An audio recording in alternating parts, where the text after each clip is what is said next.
Ok, bon, salut à tous, bienvenue dans ce deuxième épisode de Waltin's Odyssey, qui est en fait une émission où j'invite des gens qui n'ont rien à voir les uns avec les autres et qui vivent dans des mondes complètement différents, et avec eux on explore leur monde à la recherche de petits nuggets de wisdom et de petits éléments qui vont nous permettre de comprendre comment on va pouvoir faire pour inventer une nouvelle société. Parce que je suis convaincu qu'on est la nouvelle génération qui va changer la face du monde complètement, parce qu'on n'a pas le choix, et que si on veut arriver à vivre dans un futur souhaitable, la musique un poil moins fort, hop, si on veut arriver à vivre dans un futur souhaitable, il va falloir réinventer beaucoup de choses, et notamment le système dans lequel on vit, et c'est pour ça que j'ai invité Jérémy ce soir.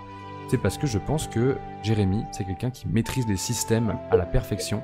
Je le considère comme un architecte système, un mec qui est capable de voir une entreprise dans son ensemble, d'en faire une abstraction complètement, et de créer des outils technologiques qui vont permettre aux gens de s'organiser complètement différemment, mais je pense qu'il en parlera mieux que moi. Est-ce que tu pourrais m'expliquer, toi, ce que c'est? Tu m'as dit l'autre jour, j'adore ma vie parce que ma vie, c'est comme si c'était un jeu vidéo. C'est quoi le jeu auquel tu joues? Trop bien. En vrai, c'est une belle intro parce que c'est tout à fait ça. Moi, le jeu auquel je joue, j'aide en gros des entrepreneurs à s'organiser. Et le jeu auquel je joue, comme tu dis, c'est de l'architecture système. Donc, je les aide à comprendre en fait quelles sont les données avec lesquelles eux jouent au quotidien. Parce que finalement, le monde dans lequel on vit, c'est que des données. Donc, il faut comprendre d'un point de vue abstrait, quelles sont les bases de données avec lesquelles on joue et comment est-ce qu'elles sont connectées les unes aux autres. Et après, moi, mon job, finalement, c'est de créer ces bases de données, une fois qu'on les a pensées, et puis de lier ces bases de données entre elles et de les faire interagir ensuite en fonction des règles qu'on a envie de créer. Et donc, je travaille avec des entrepreneurs, avec des entreprises, à essayer de comprendre quel est leur métier, avec quel type de data est-ce qu'ils bossent, et puis ensuite, on organise ces données et on construit des workflows pour permettre à ces données de se gérer plus facilement. Donc on libère du temps aux entrepreneurs, on libère du temps aux collaborateurs et l'idée c'est de pouvoir permettre ça à tout le monde parce qu'aujourd'hui les technologies qui sous-tendent en fait ça existent et sont hyper accessibles. Elles sont hyper accessibles, donc là on parle d'outils qu'on appelle des outils no-code en général, Ouais. Donc en fait t'as plus besoin d'être un développeur pour faire ça. Tu peux utiliser tout un set d'outils qui existent, qui ont été créés par tout plein de boîtes différentes pour régler problème après problème. Et en fait, petit à petit, on a eu accès à ce toolkit en fait, qui nous permet de créer des architectures comme celle que t'expliques. Je pense que si on veut expliquer, parce qu'on est sur un stream où on s'adresse pas nécessairement à des entrepreneurs, tu vois, on s'adresse à des gens qui sont vraiment... qui potentiellement découvrent ce qu'on fait, quoi. Et je dis on parce que moi aussi je pratique beaucoup cette discipline, moins que toi et à moins haut niveau que toi, mais quand même pas mal. Et en fait, je trouve que l'analogie que tu avais utilisée à l'époque où tu m'avais présenté un peu comment tu avais organisé toi ta boîte du jeu vidéo et de en fait mes employés ont leur propre personnage d'un jeu vidéo et ils viennent se plugger à un système et en fait ce système-là a des objectifs, etc. C'était une des plus belles choses que j'ai jamais entendues. Genre moi j'ai trouvé ça phénoménal, j'ai trouvé ça incroyable. Est-ce que tu peux me parler un peu plus de ça? Ouais, bien sûr. En fait, en gros, ça revient toujours à la même chose, hein. Donc, si vous voyez ce que c'est qu'une base de données, je sais pas si tu leur as montré avant. J'ai pas montré, mais je peux montrer en direct un peu à quoi ça ressemble. Tu peux peut-être montrer en direct à quoi ressemble une base de données et de quoi on parle en fait quand on parle de base de données relationnelle. Ouais. Mais donc, en fait, il faut partir du principe que tout peut être de la donnée.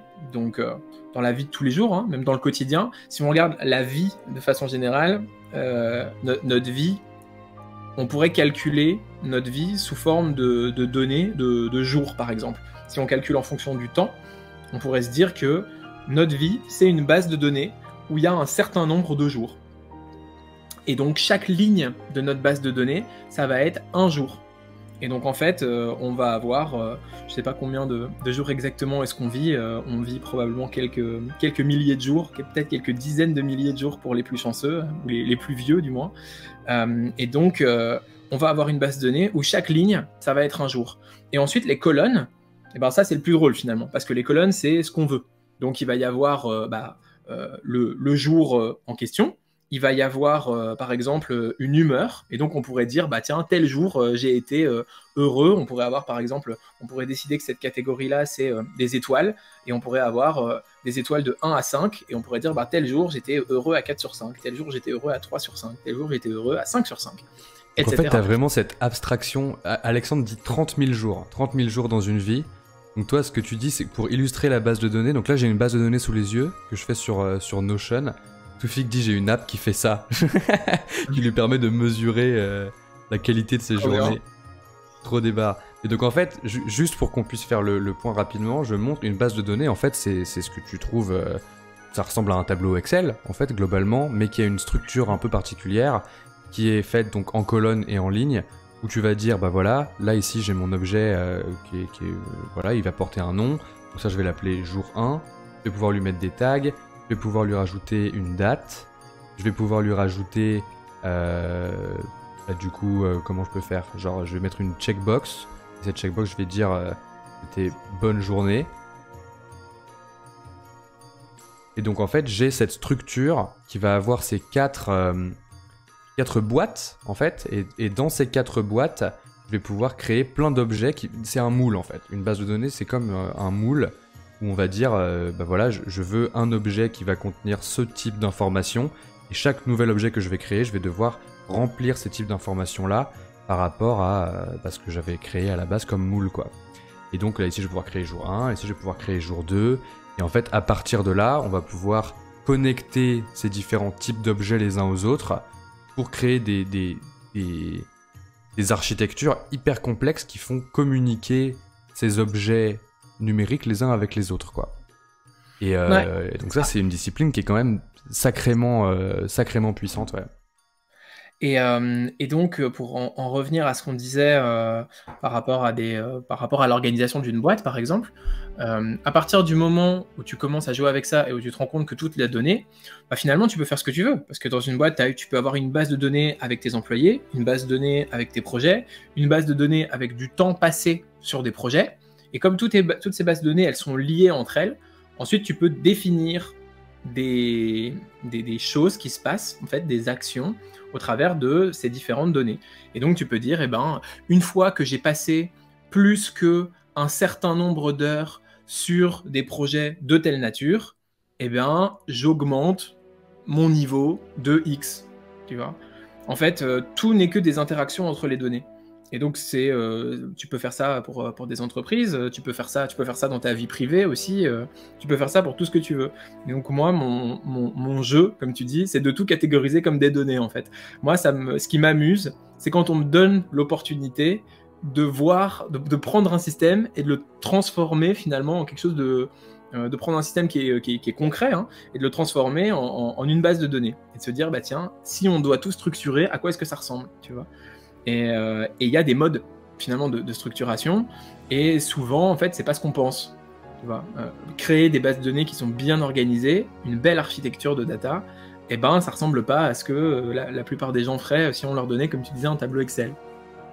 Mais du coup, genre, ça c'est ton jeu, toi, du côté organiser la data, c'est vraiment du côté de création, mais à la fin t'as aussi un enjeu, toi, de donner une interface utilisable par quelqu'un qui comprend pas nécessairement l'architecture de data qu'il y a derrière. Ouais, alors évidemment, moi généralement ce qu'on me dit c'est je veux faire ça, tu vois. Et moi, ça m'amuse beaucoup de comprendre comment est-ce qu'on peut faire ça, mais il y a à la fin, l'objectif c'est que la personne elle puisse faire ce qu'elle a envie de faire. Et il y a, si tu veux, toute cette partie où tu réfléchis en fait le comment est-ce qu'on le fait, comment est-ce qu'on structure la data. Et moi, il y a toujours quand même ce côté où j'aime bien transmettre, tu vois. J'ai vraiment la passion de ce truc-là. Ouais, et donc, t'es hyper pédagogue et tout, t'es fort. J'aime bien passer du temps avec, tu vois, enfin, des clients, mais j'aime bien passer du temps avec mes clients à leur expliquer, tu vois, comment est-ce qu'on en arrive là. Et ça arrive très souvent que des fois, on ait des discussions en disant, ouais, mais en fait, c'est là ce que tu veux faire, ce que tu me demandes. Avec la façon dont ta data ou ta boîte elle est structurée aujourd'hui, en fait, c'est pas facile de faire ce que tu veux. Et c'est pour ça que peut-être aujourd'hui, tu n'y arrives pas. Et donc, tiens, est-ce qu'on pourrait pas réfléchir à une autre manière de faire, tu vois? Tiens, on pourrait structurer comme ça, je te montre. Et en fait, parfois, ça débouche sur des trucs plus ça débouche sur des enjeux qui sont presque stratégiques, tu vois, en disant bah tiens, en fait, est-ce qu'on pourrait pas modifier un peu la façon dont l'entreprise fonctionne, parce que d'un point de vue data, ça aurait plus de sens et ça nous permettrait d'être plus efficace ou plus rapide ou plus puissant. Et donc, en fait, la structure de ton organisation, elle est très importante. Pas uniquement au niveau d'une entreprise, hein, mais la structure de n'importe quoi. La structure d'un système, finalement, c'est hyper important, tu vois. Je sais pas, je peux prendre essaye d'abstraire un peu et de prendre un cas très spécifique. Un État. Tu vois. Comment est-ce que ça fonctionne? Juste, par exemple, État, genre une nation, quoi. Ouais, une nation. Ouais.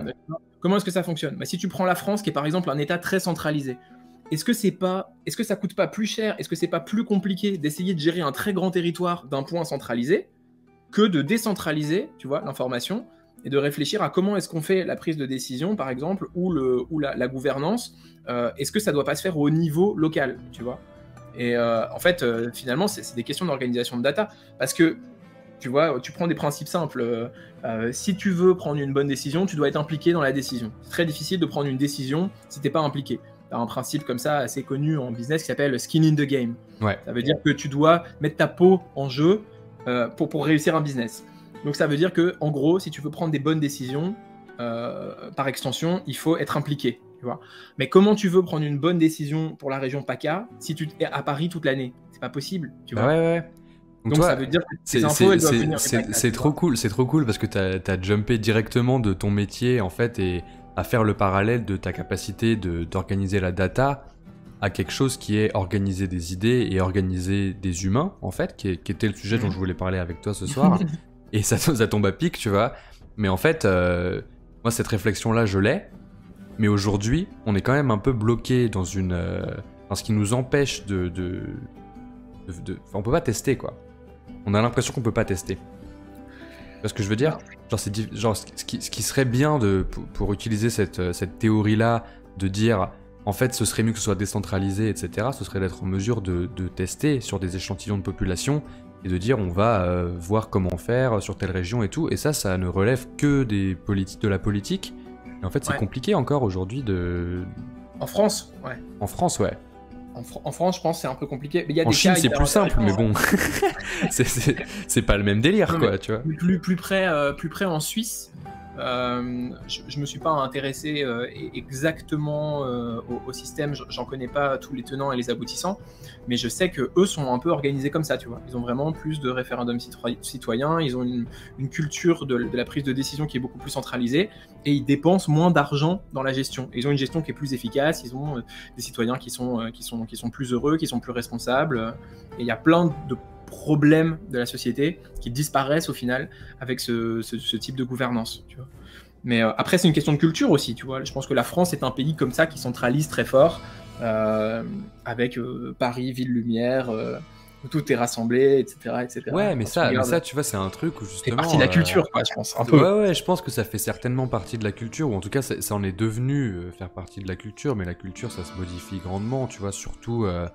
avec les nouvelles générations qui arrivent, etc., qui est tout l'enjeu, tu vois, c'est de dire, ok, la culture c'est cool, mais combien de temps on reste des Gaulois, combien de temps on reste dans notre coin, tu vois, à faire notre truc et à être centralisé sur Paris, etc. Au final, le système, il est pas... Comment ça se fait qu'il est centralisé alors que finalement, mine de rien, t'as quand même tout un système de régions qui se découpent en départements, qui se découpent en villes, avec les mairies, etc. Donc t'as quand même une certaine hiérarchie du système.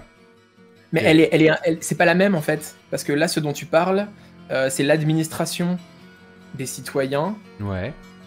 Mais donc c'est la façon, tu vois, de contrôler les gens en fait. Ce qui est centralisé, c'est le pouvoir, tu vois. Parce que les citoyens, il faut bien... on pourrait pas tout gérer du même endroit, tu vois. Donc il faut bien, si tu veux te marier, il faut bien que tu puisses te marier dans ta commune. Ou si tu veux habiter quelque part, en fait, l'administration de ton logement, elle se fait au niveau de l'endroit où tu habites. Mais après, ouais, c'est ça, ouais. Tu vois, mais c'est le pouvoir qui est centralisé en France. Et après, je sais pas de quand ça date, mais ça beaucoup, j'ai l'impression, était comme ça, tu vois. Et je pense que le peuple français a probablement cette nature-là quand même inscrite assez profondément. Après, tout se change, hein, je pense, t'as raison. Mais pour en revenir à tout ce qui est démocratie participative, à tout ce que la technologie peut apporter aussi pour être capable de transformer la façon dont on gouverne et dont on prend en compte aussi la vie des populations à ce niveau-là. Tu as beaucoup de solutions de e-government qui se développent. Ah ouais? Qui sont hyper intéressantes, ouais. Genre quoi? Notamment une boîte qui s'appelle Citizen Lab, qui est basée à Bruxelles, mais qui travaille aujourd'hui avec des localités partout dans le monde. Ça fonctionne très très bien aux États-Unis notamment, il me semble.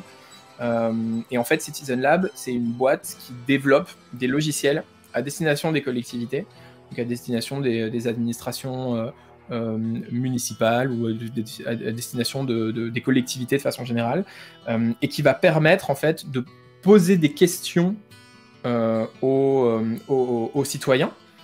Ils ont un site web? Ouais, ça s'appelle Citizen Lab. Mais je trouve pas, j'en trouve un au Canada et j'en trouve un citizenlab.co. Alors... C'est un truc belge, t'as dit? Ouais, citizenlab.co, démocratie participative en ligne. Citizenlab.co, community engagement, platform enables local governments and organizations to consult their communities with one central tool. Ok. Et donc du coup, tu disais, pardon, je t'ai coupé. Stratégie et budget, planification et espace public, environnement et durabilité, mobilité, infrastructure, quartier développement local. Ah, mais et c'est hyper intéressant.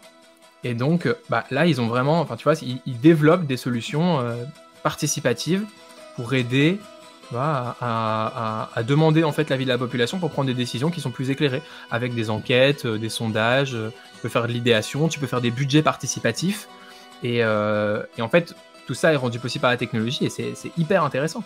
Parce qu'en fait, après, il y a une grosse question, tu vois, dans la data, c'est je pense pas que le cerveau humain, il est fait à la base pour ça. En fait, il est pas fait pour stocker de la data de façon très carrée, tu vois. C'est pour ça que ces bases de données, elles sont si pratiques, c'est parce qu'elles nous permettent de stocker des choses que nous, on est assez peu capable de stocker dans nos cerveaux tels qu'ils sont conçus, quoi. Et je pense qu'on est plutôt bon pour gérer des émotions, pour gérer des intuitions, et pour réagir par rapport à ça. Et on a beaucoup de comportements sociaux, tu vois. Et en fait, la data, c'est une approche qui est plus cartésienne, qui est plus rationnelle, et qui s'éloigne un peu de ça, mais qui pour autant est hyper intéressante. Et la technologie, en fait, la capacité de gérer cette data, finalement, elle t'aide à pouvoir prendre des décisions qui sont plus éclairées, plus rationnelles, sur des systèmes qui sont beaucoup plus grands et qui sont des échelles auxquelles on n'est pas capable de penser avec des émotions ou avec de l'intuition ou avec des rapports qui soient vraiment humains, tu vois. Parce que tu peux connaître tes voisins, tu peux connaître ton village. Si tu habites dans un village, tu peux connaître tout le monde dans un village. Mais si tu habites à Paris, tu peux pas connaître tout Paris. Et au bout d'un moment, en fait, il y a tellement de gens à Paris que tout le monde se déteste, tu vois. Tu as vécu à Paris. Ouais, c'est vrai. T'as vécu à Paris. C'est un système... Il y a trop de gens, tu vois. Et en fait, les rapports sociaux, ils sont plus là. Pour gérer une ville comme Paris, tu peux pas gérer une ville comme Paris en disant aimez-vous les uns les autres, tu vois. Si tu veux gérer une ville comme Paris, il faut de la data, tu vois. Oui, mais ce qui est réel, en fait, depuis le début de notre création de système, en fait, à partir du moment où on est passé d'un état de chasseur-cueilleur nomade qui, du coup, réagissent principalement sous forme d'intuition et de réaction émotionnelle et qui utilise vraiment notre capacité animale à exister dans le monde et qu'on s'est transformé en on va se déléguer des tâches les unes aux autres, les uns aux autres, en disant toi tu vas t'occuper de faire pousser le blé, toi tu vas t'occuper de élever les vaches, toi tu vas t'occuper de ci, et donc chaque personne est concentrée sur une tâche sans être capable de s'occuper d'elle-même, mais elle est capable de s'occuper que d'une partie du collectif. À partir de ce moment-là, il y a système, et après, la data n'est qu'une extrapolation gigantesque de ça après 4000 ans, quoi. C'est notre capacité à justement s'organiser en système, ouais. Nadia, elle dit d'ailleurs, il y a des civilisations qui construisaient d'abord l'enceinte, puis la ville, car au-delà de l'enceinte, notre capacité n'est plus garantie. Nadia, elle est architecte, et du coup, elle a plein d'insights sur ça. Trop bien. Et en vrai, ouais, ça m'étonne pas. Genre, en fait, mais ça, c'est une notion intéressante aussi, hein. Ouais, est-ce qu'on pourrait pas le ramener aux réseaux sociaux, tu vois, où en fait les réseaux sociaux c'est plus grand qu'une ville comme Paris, tu vois, c'est beaucoup beaucoup plus grand. Et ce qu'ils ont fait, c'est créer des espèces de clusters algorithmiques. Ouais. Mais en fait, peut-être qu'il y a moyen de créer quelque chose de plus petit, ou je sais pas. Mais je pense qu'on n'a pas encore assez de recul sur la manière dont Mark Zuckerberg a baisé le monde, mais mais c'est vraiment violent, je pense, ce qui s'est passé avec l'invention de Facebook particulièrement, en fait, et de la façon dont ça a modifié notre rapport aux gens, notre rapport à nous-mêmes, en mettant tout le monde, en fait, en contact. Et après, bon, Instagram et le pouvoir de l'image, etc., encore plus. Et lui, en fait, ça c'est ce que nous, on en voit, mais ce que lui a réussi à en retirer juste en faisant de la pub par rapport à ça, Ouais. c'est un truc de fou. Il y a Raycroc qui demande dans quel sens baiser le monde. Je pense qu'on a, en fait, on n'a même pas idée de dans quel sens, mais en gros, bon, sans rentrer dans les polémiques, mais Facebook a toute la data. Ils ont absolument toute la data. Et en fait, par exemple, ils savent très bien à quel point est-ce qu'ils font du mal aux jeunes générations. Et par exemple, à leur sens de l'estime d'eux-mêmes. Tu regardes tout ce qui est en train de se passer aux États-Unis et à quel point est-ce que les jeunes générations sont perdues. Juste les taux de dépression chez les jeunes sont hallucinants, en fait. Et ça, c'est dû à une seule chose, c'est dû aux réseaux sociaux. Et c'est dû au fait que les jeunes, ils ont un rapport à eux-mêmes qui a été complètement transformé. Et aujourd'hui, c'est beaucoup plus difficile d'être heureux en grandissant dans notre monde avec toute l'information et toute la construction, en fait, de soi, et la construction qui se fait au travers de notre rapport aux autres. Elle a été complètement modifiée par les réseaux sociaux et des applis comme Facebook ou Instagram. Et c'est pas positif, en fait. Et il n'y a pas je sais plus quelle est la mission de Facebook, mais c'est genre rapprocher les gens ou un truc comme ça. Connecting people, ouais. Ouais, enfin, en vrai, je pense qu'on en est quand même assez loin, quoi. Et ça a permis beaucoup de choses. Et c'est marrant parce qu'en plus, moi, c'est vraiment ce que j'ai étudié, et ça a été super intéressant. Et c'est aussi d'ailleurs, en fait, grâce aux réseaux sociaux que j'ai pu construire plein de choses dans ma vie. Et donc je vois tous les avantages que ça peut avoir et la puissance, en fait, que tu as en se connectant à tout le monde. Oui, parce que ça, c'est le côté positif du truc, ouais. Côté hyper positif. Mais au-delà de ça, ouais, je pense qu'il faut rester aussi hyper prudent par rapport à ça. Et il y a, ouais, dans cet accès à tout et dans les réseaux sociaux qui mettent aussi beaucoup l'image en avant et tout, je pense énormément de limites qui sont très mal contrôlées, en fait. Très, très mal contrôlées. Et je me demande vraiment comment on pourrait imaginer le futur des réseaux. C'est une des questions que je me suis posée beaucoup pendant ces 3 dernières années à étudier ces sujets un peu sociétaux, justement. Et je pense qu'aujourd'hui, j'arrête pas de dire que les réseaux sociaux, aujourd'hui, c'est le système d'exploitation de notre société. Ou en tout cas le système d'exploitation de notre aspect social, en tout cas de notre société, tu vois. Pas nécessairement l'aspect professionnel ou l'aspect de productivité, etc. Mais en tout cas le système social de notre société, le principal aujourd'hui, c'est plus la ville. Je pense qu'avant c'était la ville, le système social, et c'est pour ça que d'ailleurs, ce dont on parlait juste avant sur la France et les nations, et le fait que le pouvoir soit découpé en fonction des différentes tailles de zones géographiques où tu zoom in, zoom out. Et tout ça, c'était en fait une façon aussi de régir les relations sociales.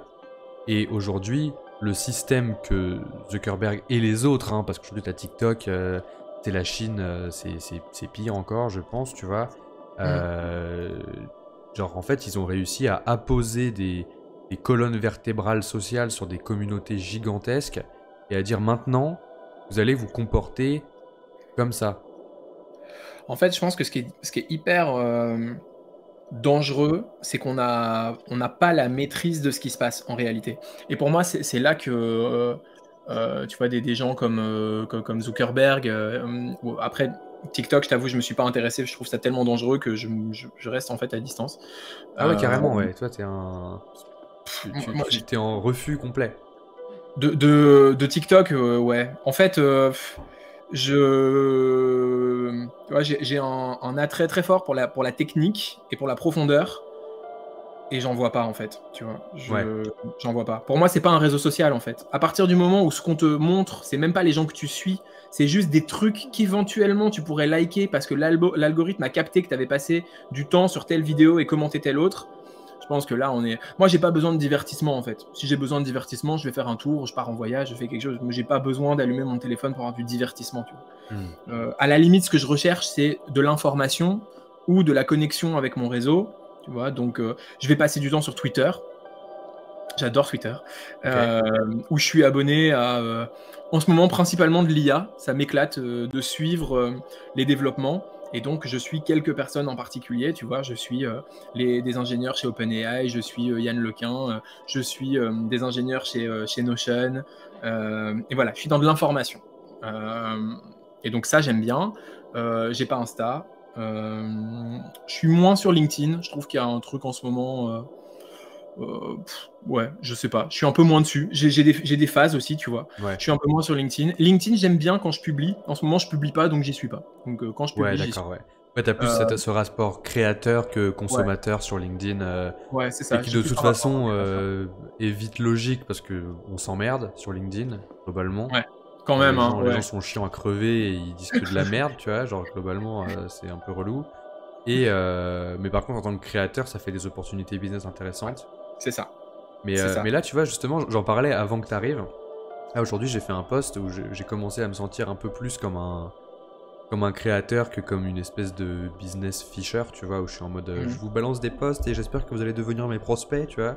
Mhm. Et où je disais, en fait, on est la nouvelle génération d'entrepreneurs et on est là pour braquer le game, en fait, parce que on n'est plus dans ce truc nécessairement professionnel, on n'est plus dans ce truc, on s'inspire plus, tu vois, de ce qui se fait dans le rap et dans la création d'univers, et tu vois, je vois plein de gens sur LinkedIn de la nouvelle géné qui sont en mode, bah, moi je vais me créer un personal branding, mais je vais pas le faire juste en mode, je raconte mes opinions, mais je vais le faire en faisant de la créa, je vais le faire en faisant plein de trucs. Et donc j'ai attiré un petit paquet de gens aujourd'hui, hein, pas énormément, mais un petit peu.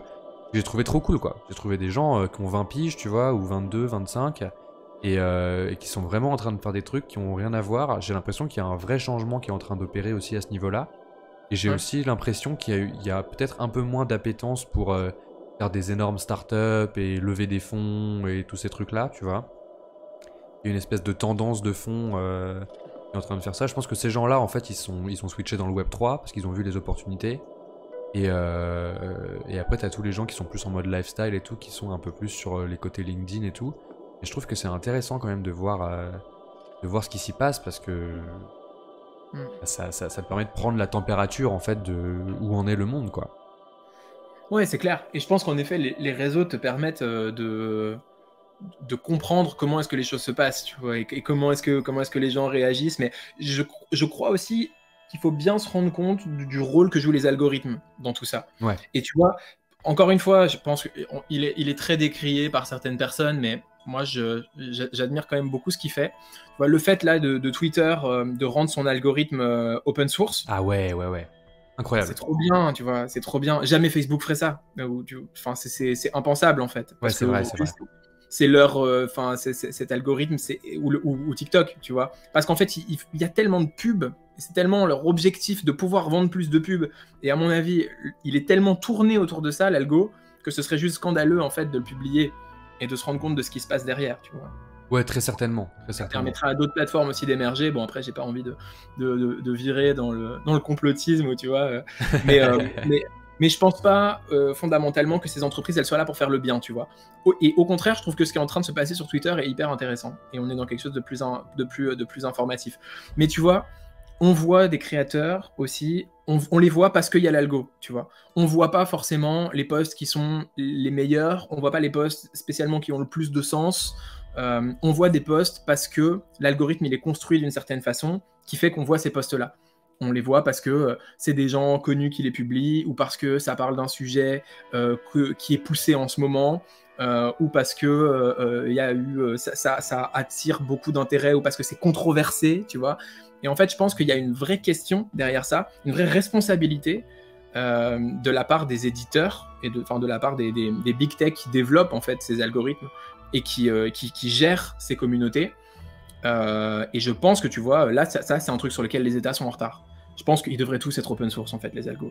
Et je pense qu'il n'y a aucune raison qu'en fait on se fasse baiser le cerveau comme ça gratuitement, en fait, pour des entreprises qui sont for profit, tu vois. Je Ouais. veux dire, c'est des algos qui sont propriétaires, sur lesquels les gens passent la moyenne, hein, aujourd'hui, c'est quoi? C'est 3 heures par jour sur les Ouais, réseaux ouais, c'est sociaux. gigantesque, ouais. 3 heures par jour.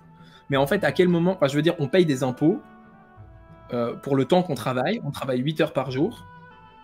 Et derrière, on passe 3 heures par jour sur les réseaux sociaux et il n'y a personne qui paye d'impôts pour ça. Je veux dire, c'est des boîtes qui sont basées en Irlande, qui ne payent pas d'impôts en France, qui nous prennent 3 heures de notre temps tous les jours et sur lesquelles on ne sait rien en fait. Elles font ce qu'elles veulent, elles te vendent la pub qu'elles veulent, tu vois. Et en fait, je pense que juste, il y a pas, tu vois, tu parlais des politiques, je crois qu'il n'y a pas dans la tête des politiques une compréhension suffisamment précise de ce que c'est la data, de qui l'a entre les mains, de qui l'utilise et pour faire quoi. Tu vois. Ouais.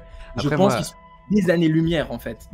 Très certainement, très certainement. Et je pense que ça va aussi dans le sens de des echo chambers dans lesquels on est tous, tu vois. On est tous dans des bulles, dans des mondes différents. Et c'est pour ça que moi je fais cette odyssée, tu vois, à la rencontre de gens qui sont dans des mondes complètement différents pour montrer aussi aux gens à quel point différentes personnes vont aborder le monde d'une manière radicalement différente, tu vois. Et je pense que entre quelqu'un qui est proche du monde de Mark Zuckerberg, tu vois, et quelqu'un qui est dans le monde de la politique, ils vivent sur 2 planètes différentes, quoi. Et je pense que cette fracture-là, elle fait que, mais comment on attend des politiques qui règlent ces problèmes-là, et surtout, qu'est-ce qu'on peut faire, nous, pour commencer à entrevoir des solutions à ces problèmes-là, sans devoir attendre que ce soit régulé par des entités qui sont hors de notre contrôle, tu vois. T'as vu quelques auditions, les auditions du Sénat américain avec les patrons des big tech? Non, j'ai pas vu. C'est incroyable. C'est dispo, hein, tu peux regarder sur YouTube. C'est quoi? En gros, il y a eu pas mal de... Qu'est-ce que je tape? Tu tapes genre Congress Hearings, Mark Zuckerberg ou un truc comme ça. Enfin, j'avais vu à l'époque. Il y en a plein. En fait, assez fréquemment, aux États-Unis et aussi d'ailleurs en France, hein, il y a des, je sais pas comment on dit en français, mais en anglais c'est des hearings. Ouais. Donc en gros, c'est des écoutes, on va dire. Et donc on invite... Des audiences, ouais. Ah oui, mais des audiences, pardon. Ouais, des c'est ça. Et donc il y a des petites audiences. On invite, on requiert la présence de ces personnes pour leur poser des questions sur la technologie, sur les technologies qui sont en train de développer, etc. Et tu vois en fait le niveau des questions qui sont posées par les politiques, et tu te dis mais en fait ces gens ne comprennent rien à la technologie, quoi.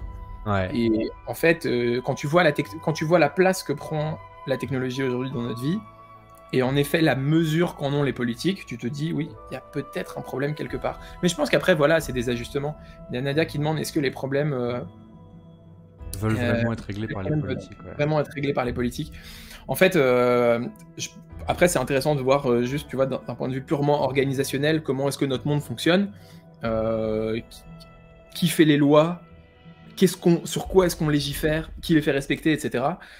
Et le système dans lequel on vit. Je veux dire, aujourd'hui, on vit dans un système néolibéral où l'État il est au service du marché. Donc, en réalité, quel est le rôle des politiques ? J'ai l'impression que le rôle des politiques, c'est de réglementer, d'une certaine façon, le marché et de faire en sorte que le marché puisse continuer à évoluer pour produire de la croissance, finalement. C'est un peu ce dans quoi on est aujourd'hui. Oui, parce qu'en fait, la religion principale de tous ces gens, c'est le capitalisme, quoi, fondamentalement. Ouais. Les mecs qui sont obsédés que par la croissance, l'argent et comment on fait pour que ça tourne le plus possible, quoi. C'est ça. Là, j'ai des vidéos qui tournent en live, du coup, sur le stream de Zuckerberg en train de se faire interroger par Mr. Nelson. Et les mecs, c'est un film, quoi. Ouais, c'est incroyable, hein, ces vidéos. Il faut regarder. Tu vois, c'est juste pour la perspective sociale, tu vois, pour comprendre... En fait, pour comprendre qu'ils comprennent rien, quoi. Tu vois, c'est impressionnant. Non, mais ils sont dans un vrai haut délire, ouais. On a dit, ouais, la croissance au détriment de l'humain. Bah ouais. De toute façon, le système capitaliste, il arrive à ses limites tout doucement, tu vois. Et je pense que récemment dans l'histoire, en tout cas, on a opposé le système capitaliste au système communiste en disant soit t'es l'un, soit t'es l'autre, et entre les deux... T'as des courants, tu vois, tu vas avoir le socialisme, etc. Je touche pas énormément en politique, je serais très curieux d'en apprendre un peu plus là-dessus, tu vois. Mais je pense qu'il y a moyen aussi de tester d'autres formats de systèmes. Et je pense qu'il faudrait revenir à cette notion dont on parlait au tout début, localité et de décentraliser le pouvoir, de décentraliser ses décisions pour dire en fait est-ce que ça vaudrait pas plus le coup que on se réorganise différemment entre communautés et... En fait, ce que je trouve hyper intéressant, c'est que d'un point de vue technologique, aujourd'hui, tout est là pour qu'on puisse le faire. Ouais, c'est ça. Donc la limite, c'est pas une limite technologique, c'est vraiment une limite sociale. Et en effet, c'est très compliqué parce que, je veux dire, on veut faire la révolution, mais on veut plus de pays, tu vois. On veut plus. Ouais. En fait, on n'en veut plus. La France, on n'en veut plus. Nous, on veut vivre dans des cités-États et on veut s'autogérer. Mais tu sais qu'il y a. C'est très très intéressant, hein, la capacité qu'on pourrait avoir à développer de nouvelles choses. Mais bon, en fait, c'est sous-tendu par des mécanismes qui sont si complexes, tu vois. Je veux dire, nous, on a grandi dans des sociétés où il n'y a jamais eu de guerre. On n'a jamais vraiment été confronté à la violence. On ne sait pas ce que c'est. Mais pourtant, si tu regardes par rapport à l'humanité, en fait, c'est le quotidien des gens depuis tellement longtemps. Enfin, je veux dire, à part au moment où on vivait en groupe et où, en fait, il n'y avait pas vraiment de guerre entre les groupes parce qu'on était trop occupés à survivre, à partir du moment où il y a eu du confort et où il y a eu de la sédentarité, il y a eu des guerres pour essayer de contrôler les uns et les autres. Et pour faire grandir son territoire, etc. Il y a quelques exemples de civilisations qui n'étaient pas belliqueuses et qui se sont développées de façon incroyable, mais sinon, globalement, en fait, nous, on est les héritiers de civilisations qui sont ultra violentes. En Europe, en fait, ça fait des siècles et des siècles et des siècles qu'on n'a que des guerres et que c'est que, viens, je te prends ton territoire, je te prends ton peuple. Et en fait, finalement, nous, on n'a pas vécu ça. Mais on vit dans un monde quand même où, si tu regardes le budget de l'éducation et le budget de l'armée, tu sens que l'objectif, c'est pas forcément de faire en sorte que nos enfants ils soient plus intelligents, ou que nos enfants ils soient bien élevés. C'est juste de faire en sorte d'être protégés de celui d'à côté.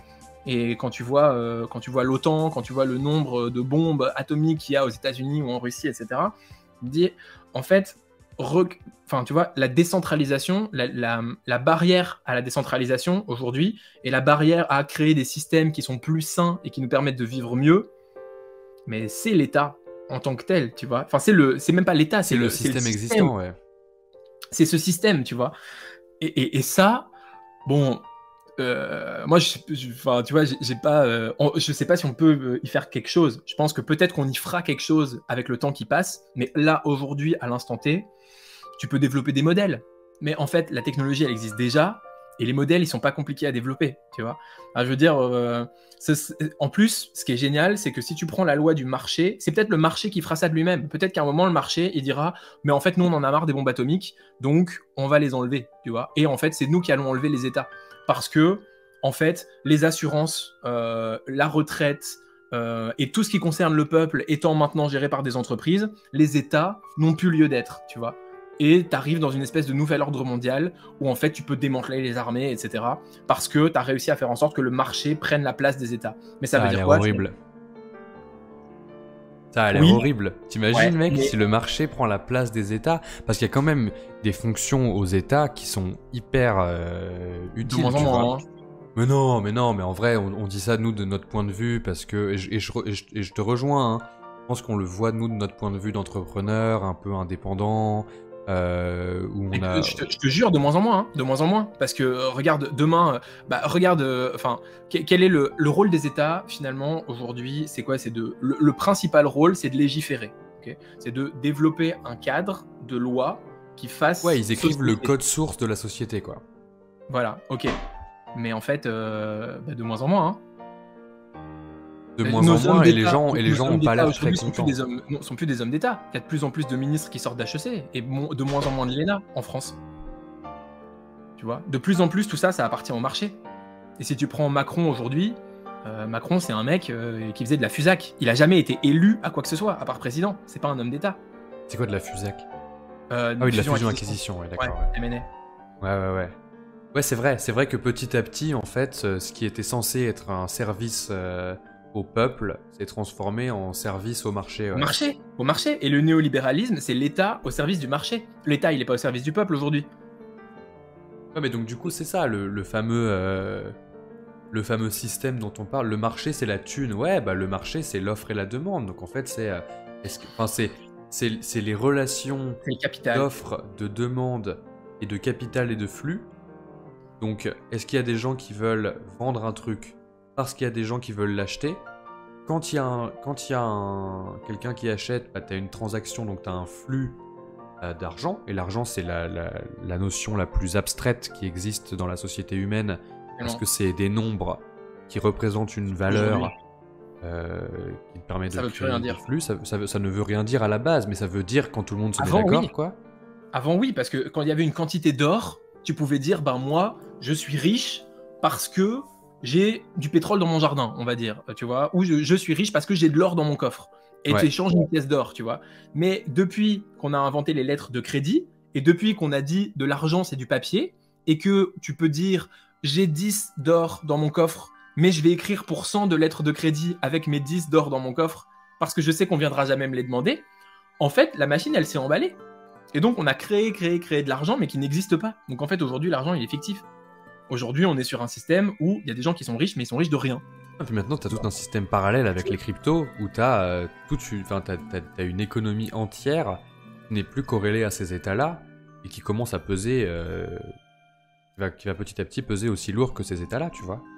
Et donc, en fait, technologiquement, on a aussi ça qui est disponible. Et après, tu vois, c'est...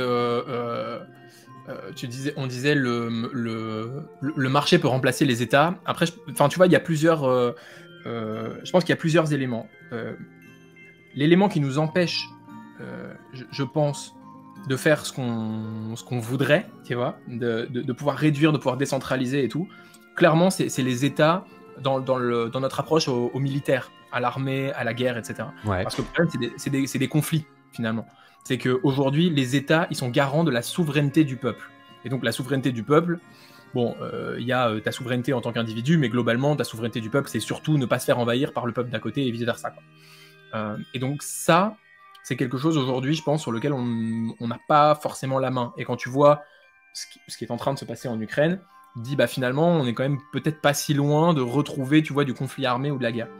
Et je pense que de ce point de vue-là, il y a des éléments positifs à avoir un truc qui est plus important et qui aujourd'hui en fait est l'argent, tu vois. Mais je pense que c'est pas bien que ce soit l'argent, tu vois. Je pense que c'est pas bien. Que ce soit quoi du coup? Je sais pas, il y a d'autres valeurs qui sont hyper intéressantes, hein. Après, je vais passer pour un bisounours, mais l'amour, par exemple, c'est une valeur qui est intéressante. Mais l'amour, ça se mesure pas. C'est plus intéressant que l'argent. Oui, mais l'argent, il n'existe plus. Donc en fait, il se mesure. Mais en réalité, on devrait aussi pouvoir être capable, de plus en plus, grâce à la data, on devrait de plus en plus pouvoir être capable de mesurer la valeur qu'on apporte, tu vois. Parce que si on est capable de tout mesurer, en réalité, bientôt, on devrait pouvoir mesurer ça. Et d'ailleurs, dans certains cas, l'amour, ça se quantifie. Parce que ça se quantifie pas l'amour que tu as, l'amour romantique que tu as pour quelqu'un, mais la capacité d'apprendre plus vite quand tu es passionné par un sujet, ça se quantifie totalement. Et c'est de l'amour. Tu vois. Comment tu peux quantifier la façon comment tu peux quantifier la passion? Comment tu peux quantifier la passion? Bah, par exemple, tu peux quantifier la qualité d'attention et la durée de l'attention que tu peux porter à un sujet. Ok. Mais c'est de l'amour, ça, tu vois. Et donc, sur quoi est-ce qu'on porte le plus d'attention? Sur quoi est-ce qu'on est capable de porter le plus d'attention? Et ça, tu peux les utiliser. Ouais, mais en fait, c'est ça. En fait, je pense que ça rejoint. Il n'y a pas de valeur. Ça rejoint. Bah, si, ça a totalement une valeur. Ça a totalement une valeur dans le sens où aujourd'hui, l'économie de l'attention, c'est totalement ça. Et cette notion d'économie de l'attention où on dit, au lieu de faire de l'échange d'argent, on échange de ton attention, quoi. Et mais en fait, ton attention, elle est rentrée dans le système capitaliste. Tu vois. On prend ton attention et on dit, en fait, on va créer des algorithmes qui, le plus possible, vont capter ton attention et vont pouvoir, pour eux, à ton insu, à leur bénéfice, transformer ton attention en capital. Mais c'est la fin du monde, en vrai. C'est la misère. C'est déjà le cas. Mais donc, et donc là, tu vois, ce que moi je me dis, c'est... Aujourd'hui, si les réseaux sociaux sont l'industrie qui maîtrise Ouais, l'attention, c'est pas la passion, effectivement. Mais l'attention, c'est une bonne abstraction Enfin, c'est l'attention, quoi. Il faut juste le prendre comme tel et puis l'utiliser comme tel. Mais il y Mais a un lien entre les deux, quoi. C'est-à-dire mais que il y a potentiellement un lien entre les deux. c'est un truc sur lequel tu es capable de mettre de l'attention, tu vois. Mais la passion, ça se fait avec le cœur, alors que l'attention, ça se fait qu'avec la tête. Oui, aussi, en effet. Bah, c'est pas la même chose de toute façon, hein, c'est clair. Non, mais en tout cas, ce que je trouve intéressant, c'est qu'il y a, si tu as les réseaux sociaux d'un côté qui sont en mesure de harness l'attention des gens et de les rentrer dans un système qui, il se trouve, est connecté au système économique et financier, donc au système capitaliste, et donc à transformer notre attention en une commodité économique. À côté, t'as les jeux vidéo qui ont réussi à faire la même chose, parce qu'en fait, un jeu vidéo, le but, c'est aussi que tu passes beaucoup de temps dans le jeu, et la façon dont ils font ça, c'est qu'ils te font faire des actions au sein du jeu. Et sur TikTok, c'est la même chose. Sur TikTok, on te fait faire des actions, donc en fait, on te demande ton avis. Tu sais qu'on te demande ton avis, quand tu scrolles, plus tu restes longtemps sur une vidéo, ça c'est ton avis déjà. Mais c'est passif. C'est passif, tu peux pas être bon à TikTok. C'est passif, tu peux pas être bon à TikTok. Le jeu vidéo amène ce côté agency dans le truc. C'est trop bien les jeux vidéo. Mais en fait, c'est le jeu de toute façon, de façon générale. Le jeu, c'est pas nous qui avons inventé le jeu. C'est pas quelque chose de. Non, bien sûr. C'est pas humain le jeu. C'est vivant. C'est organique, c'est vivant, exactement. Le jeu, c'est une mécanique sociale qui te permet d'apprendre. Tu vois, tu peux pas. En fait, c'est la meilleure manière d'apprendre, jouer. C'est trop puissant. Moi, j'adore les jeux. Et en fait, je resterai toute ma vie un enfant, tu vois. Je vais jamais arrêter de jouer aux jeux vidéo, par exemple, parce que j'y trouve ça fait aussi partie de mon, tu vois, de ce que j'aime. Et c'est comme ça. Je suis curieux, je continue à apprendre et je continue à jouer parce que c'est la meilleure façon d'apprendre aussi, tu vois. Et ma vie est un jeu. Quand je m'amuse pas, je fais pas les choses finalement, tu vois. Et donc du coup, est-ce que cette technologie, parce que en fait, t'as d'un côté les jeux vidéo qui ont une notion de agency et de je suis en mesure moi d'interagir avec le monde et donc mes actions vont avoir un impact sur le monde et le jeu est fait pour que j'en ai conscience, ce qui n'est pas le cas sur TikTok. Parce qu'en fait sur TikTok, tes actions ont aussi un impact sur le système en lui-même, mais tu le vois pas quoi. Tu le vois pas directement, ça te dit pas t'as donné un like à ce créateur, bravo, ça va lui donner de la force et ça va lui augmenter son truc, et tu vois le système est vraiment fait que pour que tu sois que en train de scroller et c'est tout naze, tu vois. Mais si la question c'est où est l'objectif en fait, tu vois. Et en fait, je pense qu'il y a parce que tout est mélangé en fait. Et tu vois, je pense qu'il y a aussi dans le jeu des mécaniques il y a des jeux très pervers qui sont là que pour capturer ton attention et aussi pour te faire voir des pubs en fait, tu vois. Mais la question c'est Voodoo. on vous voit, on sait ce que vous faites hein. Et donc en fait, tu vois, c'est t'as vraiment cette question qui se pose de se dire pourquoi est-ce qu'on fait les choses, tu vois. C'est quoi l'objectif profond, c'est quoi la mission d'un TikTok, tu vois. Et évidemment, quand tu vas créer un jeu, bah, t'as des jeux qui sont des jeux de fou, t'as des jeux qui sont là pour te faire apprendre, t'as des jeux qui sont là pour te divertir, et t'as des jeux qui sont là, qui utilisent la mécanique du jeu pour te faire perdre ton temps, pour te prendre de l'attention, pour te vendre de la pub, tu vois. Et après, la question, c'est est-ce que j'achète le jeu ou est-ce que c'est le jeu qui m'achète, entre guillemets, tu vois. Ouais, totalement, ouais. Oui, c'est la fameuse si c'est gratuit, c'est vous le produit, quoi. C'est ça, exactement. Et après, t'as des gens qui arrivent à te faire payer en plus, alors que c'est toi le produit aussi d'une certaine façon, tu vois. T'es leur produit à eux, quoi. Mais ça, c'est toute cette mécanique commerciale. Je pense que on a abordé l'ensemble des sujets qui me permettent d'arriver à une espèce de corrélation un peu bizarre. Donc si ça te va, j'essaie de te guider dans le raisonnement et on essaie de voir si on arrive dans un univers commun dans lequel on peut imaginer un truc nouveau. Ok ? Ok, vas-y. Donc, si on dit que les réseaux sociaux sont un système qui existe à l'intérieur de ton téléphone, qui est un système en fait qui te dit à certaines personnes, à certains joueurs de ce système, je vais demander de l'attention. Ouais. Je vais leur demander de faire certaines actions qui vont nourrir mon système. Et ce système va se connecter à d'autres joueurs. Ils vont avoir des rôles différents. Donc tu vas avoir les créateurs, tu vas avoir les consommateurs. certains vont regarder les vidéos et donner leur avis, d'autres vont créer des vidéos et attendre l'avis des autres. Et donc ça crée un système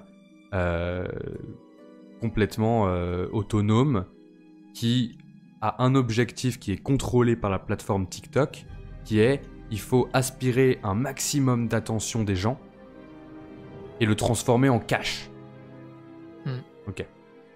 À côté, à toi ta capacité à organiser des entreprises grâce à de la data.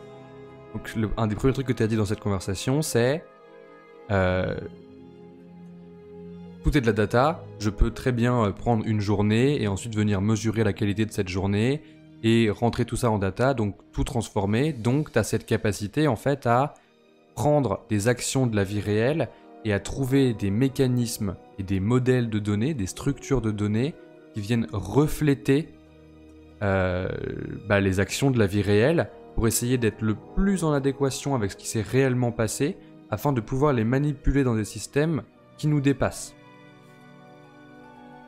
Et ensuite, tu as les jeux vidéo qui permettent de faire ça dans des mondes virtuels avec des interactions qui sont beaucoup plus poussées, avec une agency qui est beaucoup plus forte et une sensation qui est engineered, quoi. Genre les mecs qui créent des jeux vidéo, ils font en sorte que au lieu de faire comme TikTok où tu vas être complètement passif, tu as ce sentiment d'activité et de j'ai participé à quelque chose. Si on prend ces trois notions-là et qu'on les applique à la dernière notion qui est la notion sociétale de comment on peut faire pour créer des nouveaux systèmes qui sont hors état et hors système actuellement, est-ce qu'on ne peut pas créer une forme de prototype de ça et le tester avec les gens qui sont déter à tester, tu vois, et prouver qu'il est possible en fait, grâce à cette technologie, de participer à un nouveau système et d'inventer un truc qui existe à côté de l'existant. En fait, comme on disait tout à l'heure, je pense qu'aujourd'hui, toute la technologie, elle existe pour faire quasiment ce qu'on veut. Et ce qui n'existe pas maintenant existera dans 50 ans. Franchement, les progrès qu'on fait sont tellement gigantesques là que ça devient assez fou. Si tu prends les mécaniques des réseaux sociaux, on a maintenant la capacité de créer des réseaux sociaux qui sont hyper performants, ce qui n'améliore pas tellement notre capacité à créer de nouveaux réseaux sociaux performants pour autant. C'est vrai. Je citerai pas de nom, mais il y a des nouveaux réseaux sociaux qui sont sortis récemment, et en France on est très fort en plus pour créer des réseaux sociaux. On adore ça. Ouais. Bon, ce que ça apporte, c'est quand même extrêmement limité. C'est extrêmement limité. Envoie une photo de toi une fois par jour pour que tes potes puissent voir ce que tu fais dans la vie, blablabla. Bon, globalement, ça apporte assez peu de valeur. Je pense que c'est très limité dans le temps. Si tu prends même Clubhouse, qui a eu, tu vois, un momentum incroyable, en fait, c'est retombé très rapidement, quoi. Je pense qu'il faut réfléchir. On peut faire il faut réfléchir à la vision qu'on y met vraiment, à comment est-ce que ça va chercher, tu vois, dans nos sentiments, dans ce que ça nous apporte. Il y a un mélange, en fait, tu vois, c'est marrant que tu parles du jeu, parce que je pense qu'il y a un mélange entre le divertissement d'un côté et le social de l'autre. Et en fait, les réseaux qui performent le mieux, c'est ceux qui te permettent de taper dans un stock illimité de divertissement dans quelque chose qui touche aussi à ce que toi tu aimes, tu vois. Ouais. C'est ce que fait très bien un Instagram, c'est ce que fait très bien un TikTok finalement. Tu peux scroller infiniment et trouver de nouvelles choses que tu peux aimer finalement, et qui te font juste t'es dans une sorte de voyage, quoi. Tu parcours en fait des choses à la recherche de qu'est-ce que je vais trouver trop cool. Et en réalité c'est juste à la recherche de rien du tout. En réalité c'est juste passer le temps, tu vois. Enfin, je veux dire, je sais qu'il y a beaucoup de choses sur Instagram, mais moi j'ai pas le temps d'y aller, tu vois. J'ai pas le temps d'aller sur Insta scroller pour voir. C'est même pas en plus qui a fait quoi. C'est pas comme si c'était pour voir ce que mes potes font. Tu vois, c'est juste, enfin, c'est beaucoup de contenu. Alors, je peux y aller une fois de temps en temps, où je peux me dire, tiens, là, j'irais bien chercher quelque chose, mais il faut quand même bien s'avouer que la plupart des gens qui sont sur les réseaux sociaux n'y sont pas dans une approche active. Ils sont dans une approche ultra passive, avec il y a juste du temps qui passe, tu vois. Et à côté, et donc ça, c'est les réseaux qui marchent bien, j'ai l'impression. Ils se basent sur une grande partie de gens passifs. À côté de ça, le jeu vidéo, c'est l'inverse. Il n'y a pas de jeu vidéo où les gens sont passifs. Ouais. T'as Twitch, éventuellement, où tu vas regarder des gens jouer, mais le principe du jeu, c'est de jouer. Ce qui fait qu'il y a beaucoup moins de joueurs que d'utilisateurs de réseaux sociaux, d'ailleurs. Je sais pas si on peut faire une corrélation entre les deux, mais le joueur, il est C'est acteur. le nombre de gamers, quand même. Ouais, mais finalement, tout le monde ne joue pas, tout le monde n'est pas acteur, tu vois. Et finalement, si tu regardes, c'est marrant. Si, tu vois, genre, là, ça dit... il y a actuellement 3,09 milliards de joueurs actifs de jeux vidéo. Oui, mais qu'est-ce qu'on entend par là, tu vois? Qu'est-ce qu'on entend par là? Parce qu'en vrai, ça doit s'approcher pas très loin du nombre de gens qui ont un smartphone, limite. Tu vois ce que je veux dire? Donc, il faudrait voir ce qu'on entend par jeu vidéo. Moi, quand je parle de jeux vidéo, je parle de vrais jeux vidéo. Donc Non, tu mais fais du gatekeeping sur les jeux vidéo, c'est ça que tu dis? Ouais, un peu. J'avoue. Non, mais tu vois, alors, après, ça peut être plein de trucs différents. Hein. Ça peut être, ça peut être des FPS, ça peut être League of Legends ou Fortnite ou Pokémon ou ce que tu veux. Mais c'est pas un jeu sur mobile. Tu vois ce que je veux dire? C'est Ouais, pas ouais. un petit jeu sur mobile développé pour te foutre de la pub, tu vois. Là, c'est a deep dive into the latest data on the number of people that consider themselves gamers. Donc c'est vraiment les gens qui se considèrent comme gamers. Ok, ouais, ok. Je sais, il faudrait voir ce qu'on entend par là, est-ce que ça veut dire exactement, mais je pense que il y a plus de temps passé, tu vois, à consommer, à consommer quoi, sans vraiment réfléchir et de façon très passive, que à être acteur du truc. Et je sais pas si vraiment on est capable de mixer les deux, tu vois. Je sais pas en fait dans quelle mesure est-ce qu'on pourrait le faire et si ça marcherait vraiment, tu vois. De mixer le côté virtuel du jeu vidéo où tu es dans un environnement qui te transforme en fait ton quotidien, enfin le transcende en fait même, et te permet de t'extraire pour aller faire autre chose, où tu rentres dans un autre paradigme, et le réseau social où finalement tu consommes beaucoup de choses qui viennent de ton monde, tu vois, qui viennent d'autres comptes comme le tien, etc. Enfin, je sais pas si tu vois ce que je veux dire, mais c'est très... Je vois ce que tu veux dire, mais après... difficile, je pense, de mixer les deux. Je pense que c'est difficile de mixer les deux, mais pas impossible. J'ai pas d'exemple... Non, ça n'existe pas. Est-ce que tu peux considérer Fortnite comme un réseau social d'une manière ou d'une autre? Fortnite est totalement un réseau social, ouais. Ok, bah donc tu vois, alors ça existe déjà. Mais c'est des jeux, tu vois. Mais ça reste des jeux, et ça reste dans une optique de divertissement uniquement. Mais moi, ce que je dis, c'est que si demain, et c'est ça que je veux construire, si demain, t'as un jeu vidéo dans lequel tu viens, et que ça te donne des quêtes, mais qui sont pas faites que pour toi en tant que gamer, je veux me divertir et je veux kiffer, mais qui sont faites aussi pour des gens qui ont d'autres passions, et qu'on leur propose des quêtes qui sont adaptées à ce qu'ils font dans leur vie, c'est une technologie qui n'existe pas en fait. Alors aujourd'hui, t'as des équivalents, tu vois, mais en fait moi j'imagine ça en mode tu te connectes au monde virtuel, t'as ton personnage, ce personnage là il se balade dans plein de mondes différents, donc tu vas avoir le monde de la cuisine, le monde des architectes comme toi, le monde de je fais du sport, avec tous les sports différents, etc., etc. Et dans ce monde virtuel, tu vas récupérer des quêtes. Et après, ces quêtes, elles peuvent être jouées soit au sein du monde virtuel, soit sur Terre. Bah tu vois, je comprends ce que tu veux dire, mais je pense que ça, il faut beaucoup, enfin, il faut vraiment avancer. On est encore loin d'un point de vue technologique de pouvoir faire ça. Et je pense que le sous-jacent technologique qu'il faut pour ça, il est terrifiant en fait. Pourquoi? Parce que il faut que ce soit complètement embeddé dans ta vie. Il faut que ce soit totalement intégré. Ça veut dire qu'il faut en fait que sur ton tel, quand tu vas au sport, on puisse te proposer des quêtes en sachant que tu es au sport, tu vois. Ça veut dire qu'il faut un moment que tu souscrives à l'idée que ta vie, que tu es le personnage. Ouais, tu vois. Totalement. Et donc, ça nous amène à Ça un veut point... dire que si t'as pas les bonnes valeurs, et que la personne qui crée ce truc-là, elle est pas bien intentionnée, en vrai, le sous-jacent pour que ça existe, ça veut dire que tout le monde lui appartient. Donc, oui, Violent un peu quand même. Hein. oui, je suis totalement d'accord. Et c'est marrant parce qu'en plus, j'ai jamais touché à ce point-là avec quelqu'un dans une conversation encore. Par contre, c'est des réflexions que moi j'ai eues tout seul, beaucoup. Où aujourd'hui, en fait, on a parlé de data depuis le début, parce qu'en fait, c'est toi, le cœur de ton jeu à toi, c'est la data. Ouais. Et La responsabilité. Mais en fait, moi, une des premières solutions que j'ai imaginées par rapport à ça, parce que c'est venu assez tôt dans mes réflexions, en fait, cette notion de data, parce que je me suis rendu compte. Je me suis dit, ok, ce que je veux faire, c'est ça, un monde virtuel, ça te donne des quêtes et ça te permet de vivre des quêtes dans la vraie vie. Et donc, effectivement, ça veut dire que tu as une quantité de data sur la personne qui est gigantesque.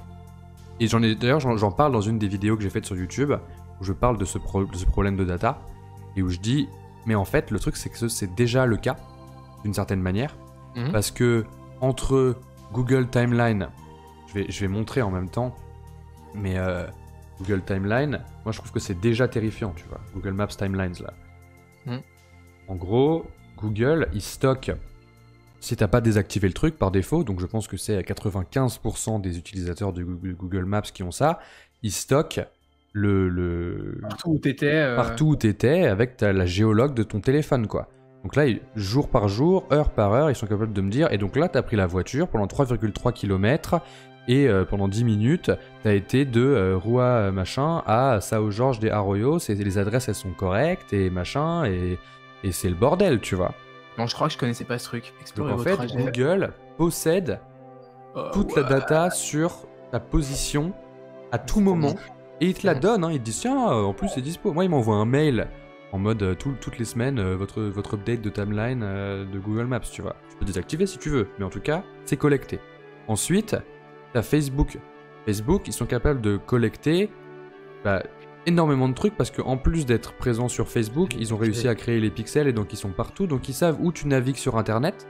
Ils connaissent, donc en plus de Google qui connaît ta position géographique, Facebook connaît ta position numérique. Et en plus de ça, sur TikTok, tant que t'es sur TikTok, on sait que machin.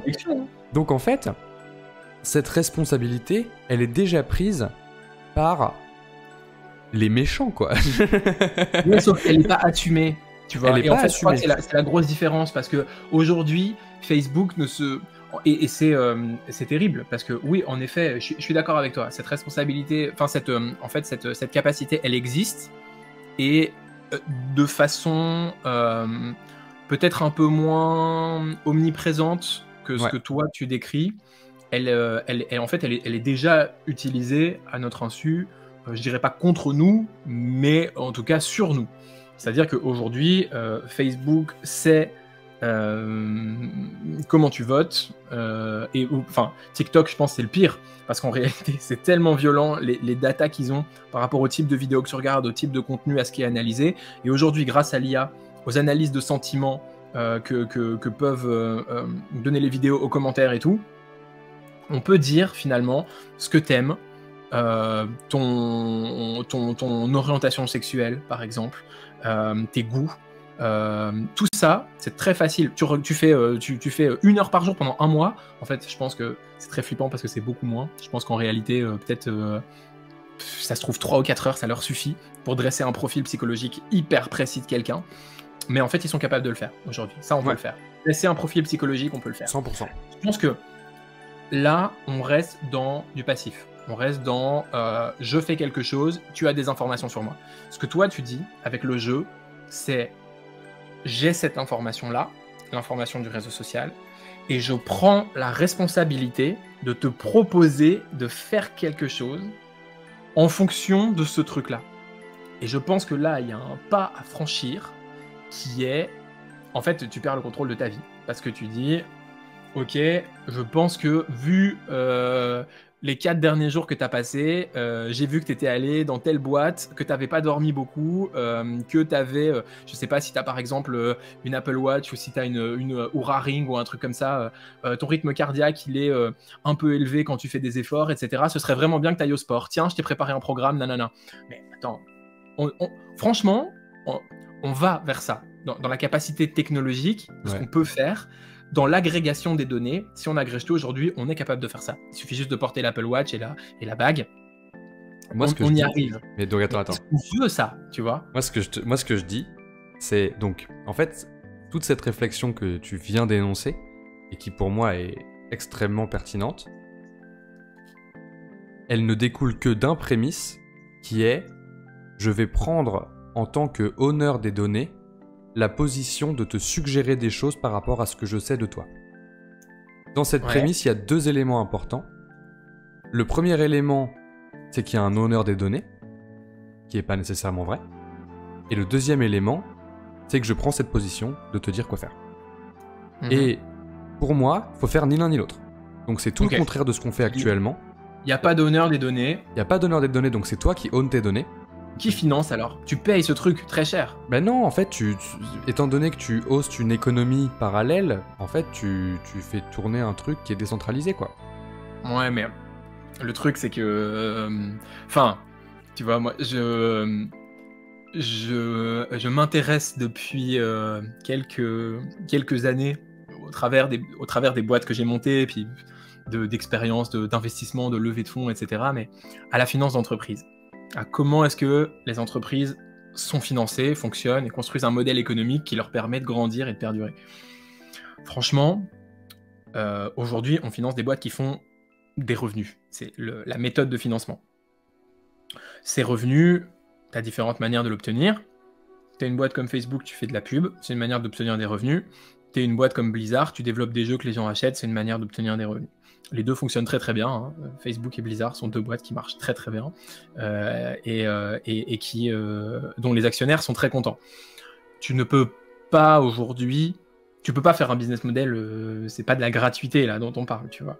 Donc il faut réfléchir à un modèle économique, il faut que ce truc fonctionne. La data, si elle est possédée par personne, enfin je veux dire, il y a une vraie question, tu vois. Décentralisé, blockchain par exemple, ok.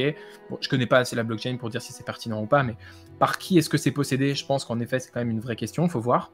Mais derrière ensuite, quand tu dis je me permets de suggérer des choses, c'est avec quel système de valeur, tu vois. Parce que aujourd'hui, on peut dire, par exemple, un TikTok ou un Facebook, l'algorithme, il est fait pour capturer l'attention des gens. Donc ça veut dire qu'en fait, l'algorithme, on pourrait dire qu'en fait, il est fait en fonction des gens. On pourrait dire que les gens voient ce qu'ils veulent voir. Mais c'est faux, on sait très bien que c'est faux. Mais en fait, c'est faux. Moi, la position que je prends par rapport à ça, donc déjà, moi, il y a le côté décentraliser la data qui est très important. Ça veut dire que chacun est honneur de sa data et il faut des systèmes de sécurité de la data par personne qui sont très importants.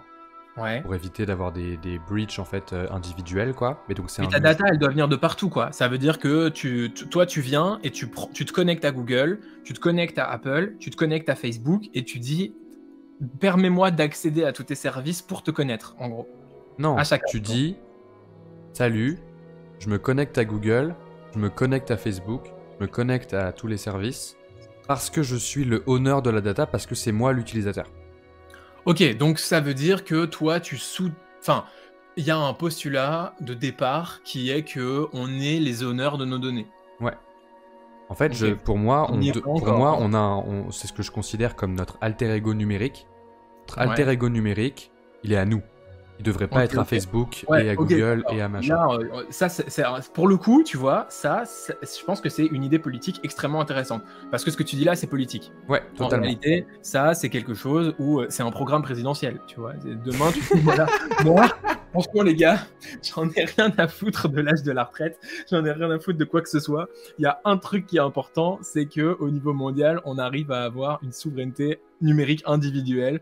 Il faut qu'on soit les possesseurs les propriétaires de notre data, et je vais me battre pour ça.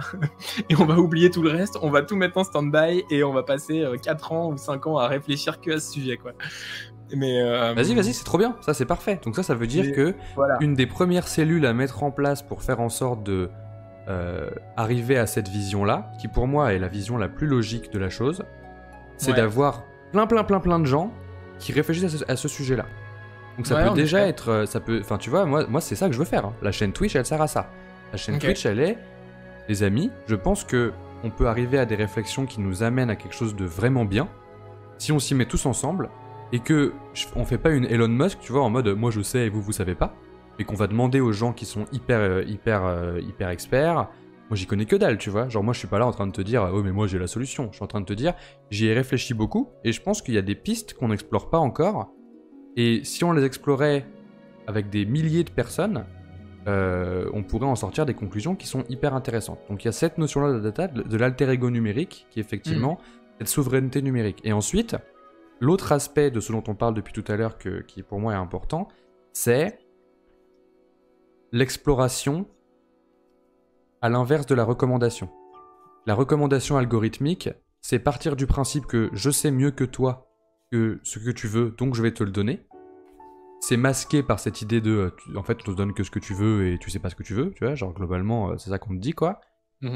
Moi ce que je dis c'est il faut faire de l'exploration. Donc ça veut dire qu'au lieu d'avoir un algorithme qui te donne une home page et voilà, tu donnes des mondes et tu ouvres le truc. Au lieu de te dire t'as pas fait de sport hier, tu devrais faire du sport aujourd'hui, on te dit bah aujourd'hui tu peux choisir de soit faire du sport, soit faire de la cuisine, soit faire tel truc et tu restes, tu vois, t'as ton personnage qui est dans un lieu et il reste à un endroit spécifique d'internet quoi. Et en fait, quand t'as fini ta quête de cuisine de la veille, bah, très vraisemblablement, tu vas rester dans le monde de la cuisine le lendemain. Mais en fait, tu peux très bien choisir d'aller le passer dans le monde des moto-billettes, tu vois. Et c'est tout, tu vois. Mais en fait, t'as cette liberté, t'es plus contraint dans cette cage algorithmique qui enferme ce fameux alter ego numérique dont je parle depuis tout à l'heure, tu vois. Mais je pense que le point de juste que chacun soit propriétaire de sa donnée, c'est quelque chose de très intéressant. Bon, pour moi, c'est une idée politique, hein, c'est pas quelque chose... Enfin, je veux dire, il faut pour ça contraindre les gens qui possèdent ces données aujourd'hui à te les rendre. Mais pour moi, c'est déjà le cas. Genre, en fait, tu peux aller sur Google Timeline aujourd'hui et télécharger un CSV de toutes tes positions. Ouais, d'accord, tu peux télécharger un CSV de toutes tes positions, en effet, et tu peux probablement demander à Facebook qui te donne toutes les informations qu'ils ont sur toi. Et je pense que le règlement général sur la protection des données, ça fait partie des objectifs. Mais en fait, la question, c'est à quel point ce truc, il est compréhensible, et à quel point ce truc, c'est un produit. À quel point est-ce qu'il y a une interface qui te permet d'interagir avec ces données que tu captures, tu vois. Un des éléments du fameux mouvement politique, c'est faire l'interface, et l'open sourcer et la filer aux gens de manière hyper simple pour qu'ils puissent télécharger leurs propres données dans cette interface-là et l'utiliser et se connecter à un système plus grand. Mais l'open sourcer, tu vois, en fait, à un moment, je pense qu'il y a aussi, tu vois, je crois à la décentralisation d'une certaine, je crois à la décentralisation globalement. Je pense qu'il y a plein de systèmes qui bénéficieraient d'une décentralisation, parce que je pense que, en fait, surtout à l'échelle globale, je pense qu'il y a très peu de choses qu'on peut... Je crois, pour en revenir à ce qu'on disait tout à l'heure, qu'il faut, pour avoir de l'impact au niveau local, faire les choses de façon locale. Et je pense que si on peut faire beaucoup de choses de façon locale, c'est mieux, en fait. Parce qu'on est limité, en fait, on est limité dans l'espace. Et donc, je pense que c'est bien, en fait, si notre univers, le plus possible, il est aussi limité dans l'espace, quoi. Et donc on est capable de gérer les choses d'un point de vue local. Mais bref, tout ça pour dire que je crois en la décentralisation, mais à côté de ça, je crois aussi que il faut des valeurs communes, tu vois. Et si je crois beaucoup à la décentralisation dans tout ce qui concerne l'espace, je pense que au niveau de nos valeurs, on a au contraire besoin de partager des valeurs communes très fortes, et que ça implique aussi qu'il y ait des systèmes qui soient globalement partagés par tout le monde, tu vois. Et le fait que tout le monde utilise Google, ou tout le monde utilise Facebook, ou tout le monde utilise telle ou telle chose, je pense que ça favorise aussi énormément de choses, tu vois. Et peut-être on perd certains aspects créatifs. Moi, je trouve qu'on harmonise certains aspects de notre vie, tu vois, le fait que par exemple, je sais pas, tout le monde a un iPhone ou que tout le monde utilise Apple, peut-être qu'on a perdu une forme de créativité et que du coup, tout ressemble à Apple, tu vois. Mais d'un autre côté, je pense que ça nous a aussi beaucoup fait avancer. Et je crois que voilà, il y a un équilibre à trouver et que, en fait, il y a une organisation à produire à ce niveau-là qui est pas forcément, tu vois, pas forcément open source, quoi. Tu tu vois, qui est quelque chose avec une vision et qui est pas, enfin, je sais pas si tu vois ce que je veux dire, qui Ouais, reste je vois ce que tu veux dire, idée, ouais. quoi, tu vois. Je crois aussi à ça. Oui, Mais mais bon. après, je pense que l'open source, ça veut pas dire complètement décentralisé et c'est le bordel. En fait, t'as aussi l'open source de, tu vois, les langages de programmation, les Ruby on Rails, où en fait, t'as le projet open source central qui correspond au truc que tout le monde Ouais, c'est ça. connaît, mais t'autorises quand même à ce que Ouais, des public, gens quoi. fassent des Truc expériences, public. quoi. Ouais, c'est ça, ouais, Ouais, ouais. c'est juste Ouais, tu open peux faire source. des expériences. Ça Ouais, veut pas ouais. dire que c'est ouvert à tout le monde et que tu fais n'importe quoi. Ça veut juste Ouais, dire ouais. que tout le monde est en mesure d'expérimenter et Ouais, clairement. tu vois, genre, enfin tout ça quoi. Donc effectivement, il y a il y a un certain mouvement politique, c'est certain, et je pense que la quête dans laquelle je m'embarque, elle est fondamentalement politique. Et tant mieux. Mais par contre, je le fais pas en tant qu'homme politique, quoi. Je le fais en tant que, bah moi, je suis juste un mec en fait, juste un mec qui est là. Mhm. Et je Ouais. connais pas tout et je sais Mais pas c'est tout intéressant. et C'est super intéressant. Et en effet, je pense que il y a vraiment quelque chose à faire, à dire, mais tiens, d'une manière simple, tu vois, sans devoir aller sur le site de Google, exporter un CSV, ouais, ouais, réimporter, il faut que ce soit blablabla. connecté, on connaît, Dire, faut je me qu'il y ait des flux connecte, quoi. tu vois, je me connecte, et avec cette application, je suis capable d'aller chercher toute ma donnée pour savoir ce qu'on sait de moi et pour après pouvoir en faire autre chose en fait. Et pour pouvoir dire, bah, ça c'est le point, c'est le connecteur qui va me permettre de créer des nouvelles expériences autour de ma data.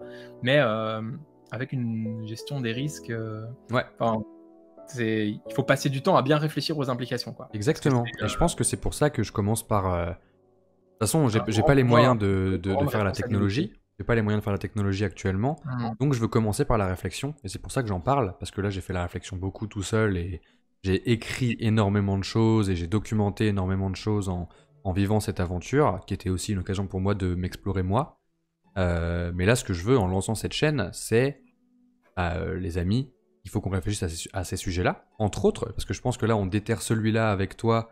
Et qu'avec Mm. quelqu'un d'autre, on va en déterrer d'autres qui seront Ouais. corrélés à ce fameux truc du jeu de la vie. Et je pense que petit à petit, on peut rassembler des gens qui auront envie de documenter, de venir apporter des réflexions, tu vois, et on va aller chercher des gens qui sont de plus en plus haut niveau et qui vont nous dire, bah mec, tu vois, des trucs où on a des zones d'ombre, quoi, où ils vont nous dire, mais Mm. gros, tu te rends pas du tout compte qu'en fait, il y a ça qui se passe en backstage, et puis hop, on va apprendre, et on va découvrir, et on va affiner le modèle, et puis à un moment, on va se mettre à commencer à créer, à faire des tests, et tu vois, on va y aller petit à petit, et je veux vraiment faire ce truc d'itération, de création d'un nouveau système qui est effectivement un mouvement politique, mais qui demande des efforts de la part de plein de gens. Et je pense qu'aujourd'hui, comme tu l'as dit, les technologies sont là, le social est là, nos relations interpersonnelles à travers Internet et géographique, elles sont là. Enfin, tu vois, en fait, on a ce qu'il faut pour le faire. Le timing n'a jamais été plus opportun que maintenant. Et j'avoue que moi, il n'y a rien qui m'excite plus que ça dans ma vie. Donc, en fait, c'est ça que je vais faire, tu vois. Trop bien.